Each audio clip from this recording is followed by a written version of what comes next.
Nikita.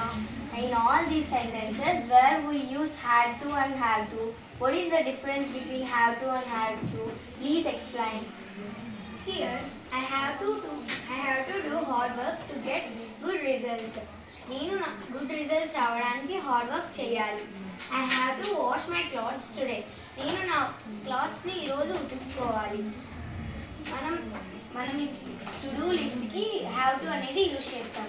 అంటే చేయాలి, తినాలి, వెళ్ళాలి, పోవాలి అనే వాళ్ళకి హ్యావ్ టు యూజ్ చేస్తాం. Had to, I had to drink all the milk in the glass. నేను గ్లాస్లో ఉన్న అన్ని పాలను తాగాల్సి వచ్చింది. I had to spend all the time to complete this project. ఈ ప్రాజెక్ట్ని కంప్లీట్ చేయడానికి నైట్ మొత్తం నేను మేల్కోవాల్సి వచ్చింది.